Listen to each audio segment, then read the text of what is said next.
Gerson Gomes, você também concorda que o voto auditável é a melhor saída para tudo isso?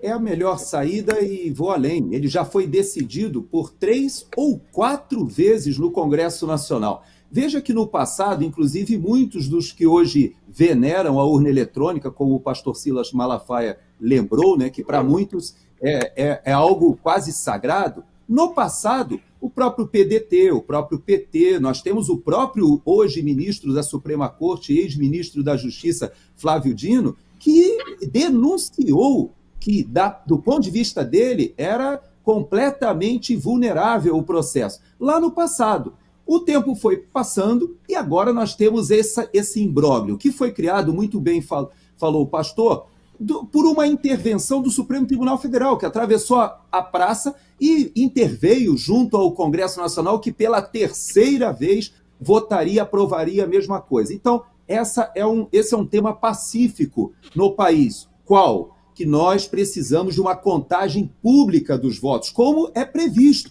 Essa contagem pública acontece como? Você pode usar o sistema eletrônico, pode fazer a transmissão, só que o boletim tem que bater com aquilo que está ali registrado. Então, você tem várias formas. Quer fazer por amostragem, um processo randômico, como foi feito lá na Venezuela? Tudo bem, só que na Venezuela, eu já perguntei para o Juan, o que aconteceu com as outras 3 caixas lá que não foram verificadas?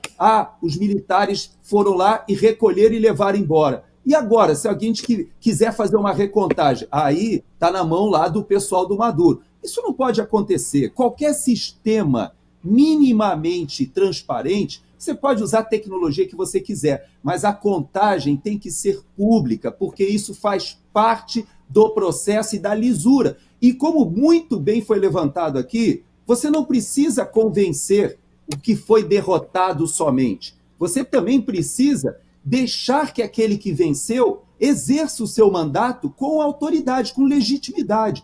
E isso não está acontecendo. Hoje, na Venezuela, nós sabemos das pesquisas de boca de urna. Para quem não sabe, houve empresas contratadas que fizeram aquela pesquisa mais acurada, que é aquela que você consulta o voto logo depois da saída ali da sessão eleitoral. A distância entre os dois era de quase 70% e 30%.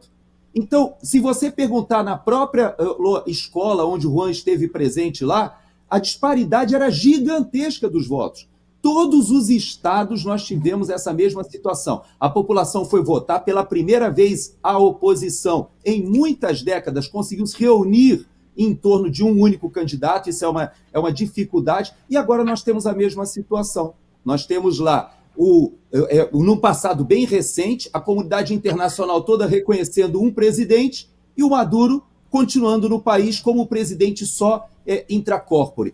Isso vai dar errado. Eu digo para vocês o seguinte, independente do que o Maduro está fazendo ou não, ele não tem como se sustentar mais 6 anos. Por quê? Porque a situação está quase explodindo. Os bairros pobres, as pessoas que votavam com a Revolução, estão fazendo panelaço hoje. E a Maria Corina Machado, como foi muito bem dito, vai se manifestar, o Edmundo vai se manifestar, outros países vão se manifestar, e não adianta ficar com o apoio só dessas ditaduras. A Venezuela, o Lula gostaria muito de introduzir o Maduro no Concerto das Nações. Só que acontece que ele mandou o Celso Amorim para lá, que caiu numa armadilha. O Celso Amorim foi para lá, mas por que o Panamá rompeu relações? Sabe por quê? Porque ele mandou um avião e que tinha um monte de ex-presidentes que no meio do voo foi mandado retornar porque não foi autorizado.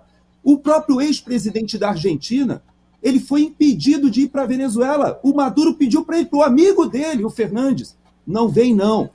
E o Celso Amorim vai lá, é muito bem recebido, conversa com todo mundo e vai legitimar essa falsidade que aconteceu. Isso é um desrespeito com a população, com os eleitores, é verdade, mas também nós, no Brasil, precisamos olhar para isso e dizer, nós não queremos seguir nesse caminho.